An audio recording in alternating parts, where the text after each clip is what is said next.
Welcome, welcome. We are here to talk all about vagina stuff. I am waiting for Dr. Melanie LLanes to come and join. I know I just talked to her, so she's about to join. And, we're telling your followers that you've started a live video. Excellent. Hi, Anne-Marie. Anne-Marie, we're waiting for Dr. Melanie LLanes to join. And she's joining. And Melanie, I think you have to there you go. She's joining. Everybody stay on. To talk about, and we're not going to be embarrassed because we're going to talk all about stuff that no one ever told us about, but is so common. Hello, Melanie. How are All right. I'm good. I'm going to introduce you. So this is Dr. Melanie LLanes, and you're a pelvic floor therapist, but I want you to give us a couple sentences, tell us a little bit more so they know what you're all about. Sure. So I'm Dr. Melanie LLanes. I'm a physical therapist, and I specialize in orthopedics as well as pelvic health. And so pelvic health is it encompasses so many things, but my niche is really prenatal care, postpartum care, and then as well as menopause. And a lot of my posts have to do with prenatal, perinatal stuff. But actually, I treat at the hospital. I work also at the hospital, and I treat actually a majority of post-menopause, perimenopausal women too. I love it. I love it. So even though there's that term pelvic floor therapist, can you maybe go into a little more detail and explain what does a pelvic floor therapist do or treat, and what are general things that you treat women for commonly? Sure. So the pelvic floor, a pelvic floor therapist is really going to specialize a lot on conditions that have to do with our pelvic floor and pelvis. So when we're thinking of urinary incontinence or urinary leakage, constipation, pelvic pain, and that pelvic pain can mean pain during sex, or it can just mean pain in general, just having vaginismus or vulvar pain chronically. It can also even encompass lower back pain, because a lot of times some people don't realize that missing piece is maybe the pelvic floor muscles that might be tight, interfering with their hip or back pain. So we're really looking at everything. We're looking at the musculature. And the thing I really like about pelvic health is that we're also looking at lifestyle. We're looking at your stress. We're talking about stress management. We're talking about diet modifications that we need to do. And we're really working closely with your physician and your medications that you might be on. That's interesting. One would think it's just when you think physical therapist, so when you have an injury that, for example, if you're going for knee injury, that they're only treating that, but yours is definitely more encompassing of a person's life. So I'm going to go straight into our juicy topics. Yeah. First, I think a lot of people don't necessarily know the term genitourinary syndrome of menopause, and that encompasses a lot of symptoms during and post-menopause. And I think it's important to note, because it sounds like stuff that only happens to older people or some, not you, but the facts are that at least, if not more, 50% of women will experience some level of these symptoms. It's the term GSM, so genitourinary syndrome menopause. It used to be called vaginal atrophy, which sounds so fucking horrible. So we're just going to call it GSM because it's changing hormones that affects the way our bodies age, and it's totally normal. So I'm going to go into the first big one that I love the term you use, because incontinence sounds like something that just happens to 80-year-old people, but urine leakage. Can you talk about what are signs of that? Because sometimes people think it only happens once in a while, doesn't matter, and why it happens. Yeah.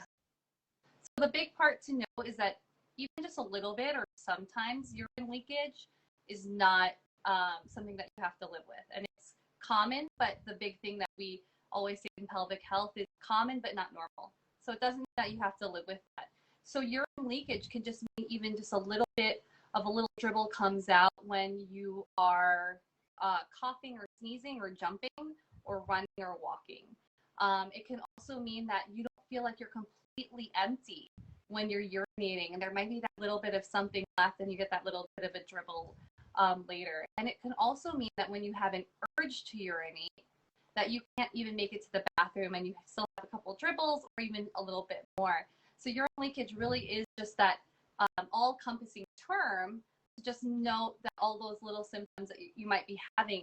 And so then that's when it gets broken up into either stress urinary incontinence, meaning that you are leaking with activity or exertion, so like jumping or sneezing. Urge incontinence, when you're having that urge to use the bathroom, but you can't hold it. And then the mixed incontinence, and then you have other little ones that are a little bit less rare, a little bit more rare, but the ones for perimenopause, menopause, and postmenopausal women, the most common ones are stress urinary incontinence and urge urinary incontinence. So then, from what it sounds like, during perimenopause, which is before you don't have your period for a full year, and then postmenopause means you haven't had your period for a full year, the stress and the other one, that sounds more psychological then. The urge? Yes. So yeah, so it's actually, and urge definitely is a little bit more of a mental part. There's a definitely big mental part, right? So they call it the one where you put the key in the door and then suddenly you get that real big urge, right? It's a combination of that mental component.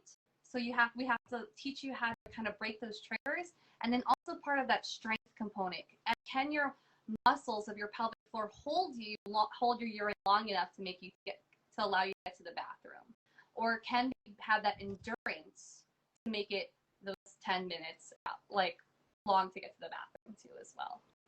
So I think what a lot of people might wonder is like that happens once in a while for me. When you have urine leakage, when is it? I guess, how common is it where one should seek out a pelvic floor therapist? So my biggest things is when you should seek out a pelvic floor therapist is when it becomes bothersome to you, right? There actually is a video, I think you've probably seen it, but it's a deadlifter who is leaking, right? She's lifting really heavy weight and she's leaking all over the place. And a lot of women were very, and even pelvic floor therapists were like, oh my God, that's not right. You shouldn't do that because it was a lot. But she wasn't bothered by it. She was actually proud of it. And at the end of the day, we have to remember that it has to be when you're bothered by it. So even if you're just bothered by the little bit of times that you're leaking, that's a time that you should come see us. If it's starting to become a point in your life where you're always looking for the bathroom, this is when I talk to my patients a lot.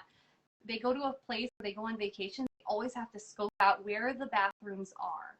When your life is kind of surrounded as having to plan out your bathroom breaks, that's when I say it's definitely a good time to come see us so that your life can just be about having fun and doing what you love.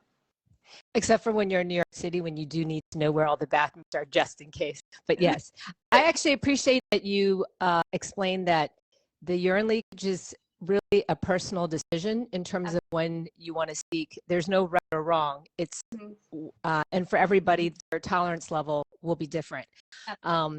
So maybe can you go over, there is a difference between urine leakage post-pregnancy and then peri and post-menopause, so that everyone kind of understands like what is it that how it's different, like even after a baby, does it change, or does it change because we have to see a therapist? And why, if it changes, why would it occur again during the perimenopausal menopausal years? Sure. In both cases, we see them even if it's due to a baby being pushing on your pelvic floor muscles, pushing on your bladder. That's when it has to do when you're pregnant and you're having a little bit of leakage. We definitely still see you, and we're definitely still working on things, right? And then post-pregnancy, obviously, they have the trauma of a vaginal birth, or even just the weight of having the 9 months. Having 9 months of a baby pushing onto your pelvic floor. So that can definitely weaken the muscles, and that can cause some urinary leakage. When it comes to perimenopause and menopause, then we have the hormonal changes, as you know. Right? You have that depletion of estrogen, and they did call it vaginal atrophy, as you mentioned before. And a big reason that they talked about that is because when we start to have lower levels of estrogen, the tissue around their pelvic floor muscles start to get a little thinner, right? That's why they were calling it that. But It definitely wasn't an all-encompassing reason. It's not, as you know, there's mental triggers to leakage as well. And so that's why it wasn't that great of a title for it, right? But when we hit that period in postmenopause, we have those, that thing of the pelvic floor muscles, and it tends to be a lot weaker, right? And that's pretty much what is happening. The big part to remember, though, and this is with every peri and postmenopausal symptom that you're having, is estrogen has always been our protective mechanism. It's been our safety blanket. But we lose that safety blanket, and now it just kind of allows us to realize what our lifestyle changes were before and may not have been the best decisions. And so that we're losing that protective mechanism, and now we're not recovering, or we're not compensating as well because we don't have the estrogen. So a lot of times, if we just actually look at your diet, like how are you drinking a lot of soda, carbonated beverages? Or how much coffee are you drinking? How much sleep are you getting? All of that is going to actually affect our urinary leakage. It's going to affect constipation. So, before we hit all of the, our menopause stage, we were making all these choices, but we had that security blanket. Now we just lost that, right? So that's why I don't want women to think that now that you have no estrogen, there's nothing you can do about it. It's just that, we just need to be a little bit more conscious about our lifestyle choices and our diet. Are we hydrated enough? Are we eating enough? Things like that. So that's interesting. And I know it's going to be different for each patient you have. So I know I'm asking a big thing to get a general idea, but physically, outside of the diet and and beverages, what's an example of I guess we all think Kegels, but of what you would work on physically with someone if urine leakage was an issue? Yeah, so the really important part to remember is that our pelvic floor muscles, they're not just for controlling our urine. They're actually for stability of our lower back and our hips as well. And so if we have weak muscles in our glutes and in our stabilizers, then our pelvic floor muscles are going to be overworked. And so they're going to be a little tired too, because you're walking through life trying to help because your glutes aren't kicking in, right? So a lot of the main exercises I'm giving are actually more of the exercises that we do in the gym, right? We joke around doing butt stuff, right? Yeah. And that's why butt stuff is so important. Doing bridges. I'm doing bridges all the time with my patients. Lunges, deadlifts. I'm teaching my patients to deadlift. The big part to remember is that we're doing it with a breathing coordination. And so I think that was what is going to be the big difference that I'm doing. And if you actually get talk to a pelvic floor physical therapist, Kegels are really not the gold standard for any treatment plan for urinary incontinence or urinary leakage or even fecal incontinence. Kegels are kind of our last thing that we're kind of looking at. We're assessing, but we're not actually giving it as an exercise. Oh, Melanie, I love that answer so much. I actually had someone message me about this topic saying that she started strength training and she noticed her leakage was diminishing. So that's interesting. I think that's not something someone normally thinks about, that actual traditional strength training would help the pelvic floor. Yeah. I'm going to go into the second question. I think this is a big one. No one likes to talk about the idea of sex, especially during postmenopause, because people talk about libido lowering. But in the vaginal wall, a lining becoming thinner and estrogen, being key in our skin elasticity and moisture, sex does become very painful for women postmenopause. And I know, and that will also affect libido, because if something hurts, your brain just starts to have trigger physical reaction. Yeah. Can you talk a little bit more about, I guess, as a professional dealing that with your patients, and examples of treatment, because that's probably psychological as well. Yeah, so part of it is psychological, and it's a big part, because if it's painful, like you said, you're not going to want to have sex. The big other part is if it's painful, you're going to tighten up and anticipate the sex. And this is for my patients who just had a baby as well as menopause, right? Because they're all anticipating the pain, and when you anticipate the pain, it only makes the pain worse, right? Mm-hmm. So how do we actually relax it? Because we can't just meditate the pain away. That's just dumb. But the big part is, how can we relax our pelvic floor muscles, right? That's the big part that we're going to be working on. So first step is, obviously, we do talk about how stress is a trigger and can make the muscles tight. The other part is, like I spoke about before, how are your glute muscles? Because if your pelvic floor muscles are constantly turned on while you're walking and while you're urinating, while you're doing everything, and they're overworked because there's weakness, they're still going to be tight then too. So again, back to the exercises, back to strength training as well. Other parts is we do internal work. And there's also ways that I teach women how to do it at home, but it's really just stretching out the muscles manually, either with your finger or with a tool that you can purchase. It's really inexpensive, but it's helping those muscles stretch out, right? The other part too is actually looking at your vulva or your vagina, right? A big part is, I have noticed that the more I treat, is many women have never looked at what their vulva or what their vagina look like. And so if we ever sprained our ankle and we never saw what our ankle looked like, how do we know like what is swollen and what's not swollen, right? So I tell all my patients to grab a mirror, and I encourage everyone here, grab a mirror and look at it, right? Because then, like, do you find any bulging in that area, right? Because that might mean a prolapse that we might have to be working on.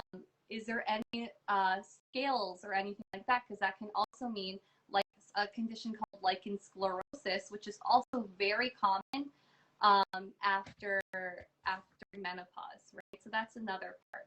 And the other one is called reverse Kegel. So that's another exercise I like to give. A Kegel is when we tighten and lift. Reverse Kegel is when we relax. So can you push out your pelvic floor voluntarily, right? And it's like a slight bear down, right?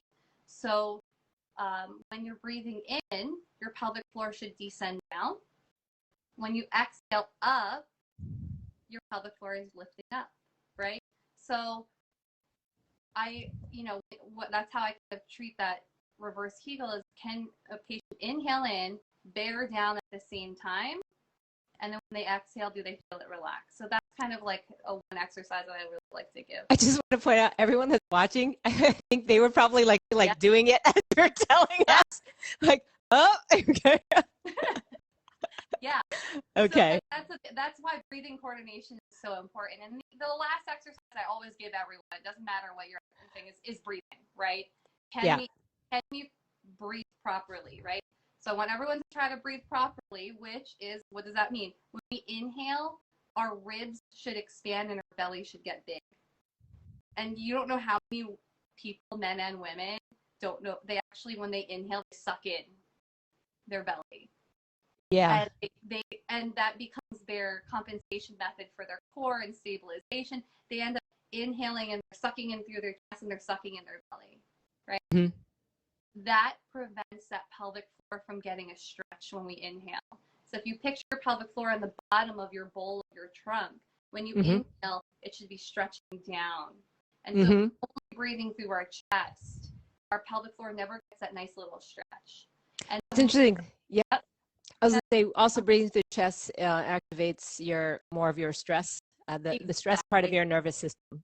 Exactly. Yeah. So when we're trying to trigger that parasympathetic, which is our relaxation system, that's when we have to do that diaphragmatic breathing, so that it helps relax our muscles too, as well. Yeah. I love that. On a side note, I think a lot of times people don't think about the importance of pelvic floor for men. And from what I understand, that also is what affects erectile dysfunction. If you have, is it too weak a pelvic floor, or? Either too weak or too tight, or both, right? So tight doesn't mean strong, right? Yeah. So definitely, yeah. And so I'm glad you actually brought that up, because that actually is also what is similar to how it affects women. So we don't realize that when we're having orgasms, that our clitoris actually fills up with blood. Mm-hmm. It's very similar to a penis, right? When a penis is erect, it's filling with blood.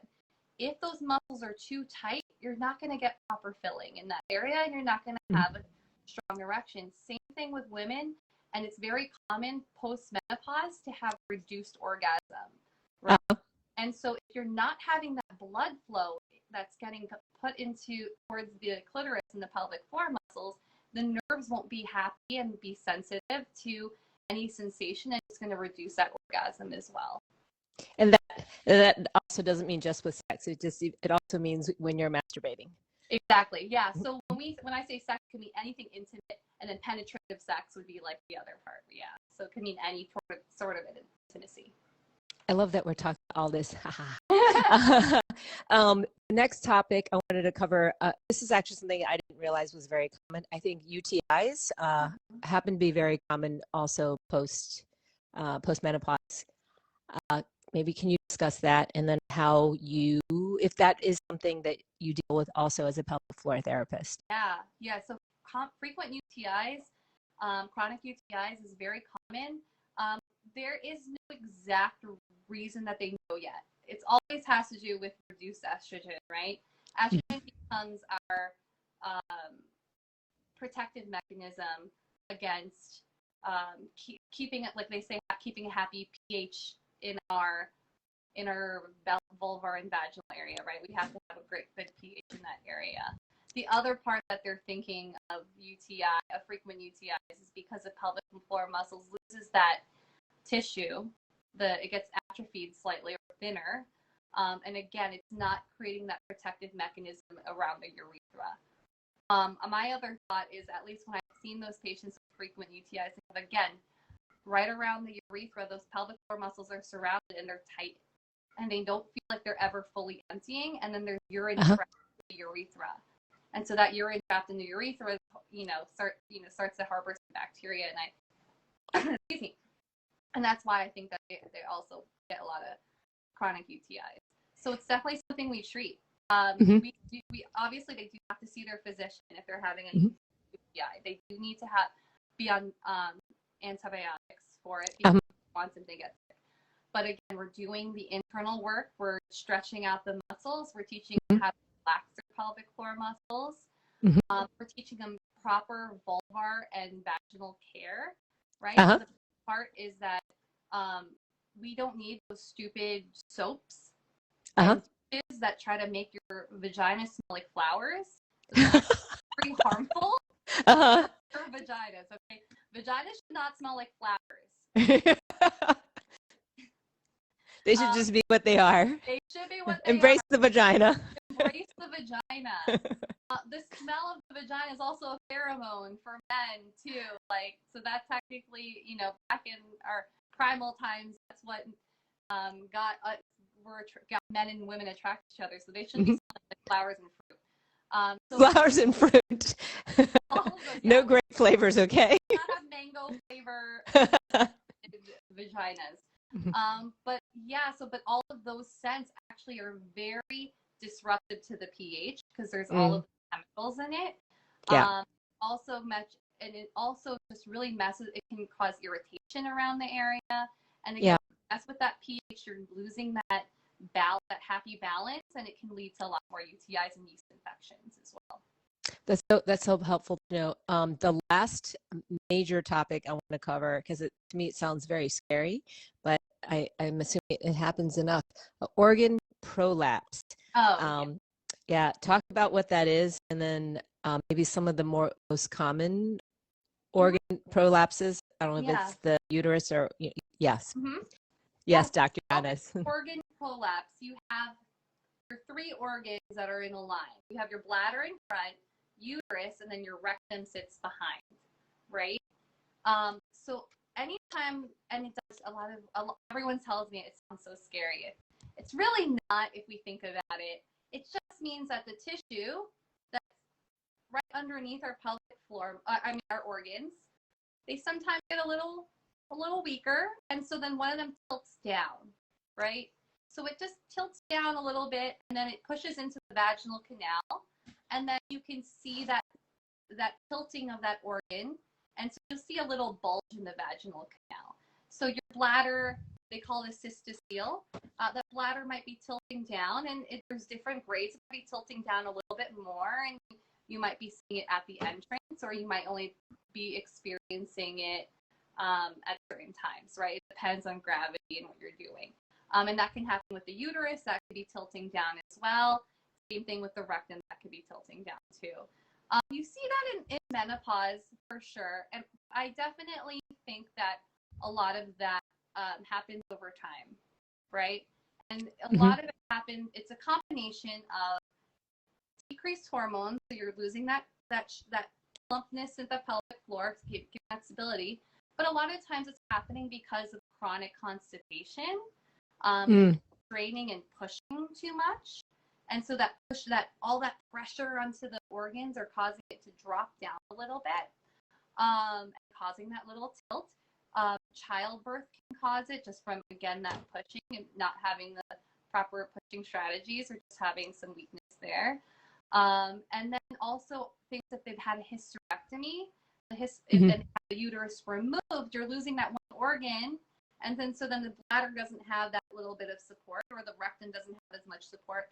And again, that sometimes can drop down a little bit as well. And so treatment strategies, again, breathing, making sure that we're doing that proper breath, and we're never straining and holding and doing a Valsalva hold, right? Or a whole breath hold. We're reducing constipation or straining with urination. Again, we're reducing any of that pushing. And then we're, again, doing a lot of strengthening of the hip musculature, all of that, to help kind of strengthen the pelvic floor muscles and help lift them up too. Thank you. My last question to finish up our interview, in case, and I don't know if anyone had posted any question. I don't think so. I was going to ask you when's a good time to see a pelvic floor therapist, but your answer about when you feel like things are beyond what you want to tolerate. How about what are ways that I know you are one, but things that you look for in a pelvic floor therapist if someone wants to seek it out? Yeah, so for sure.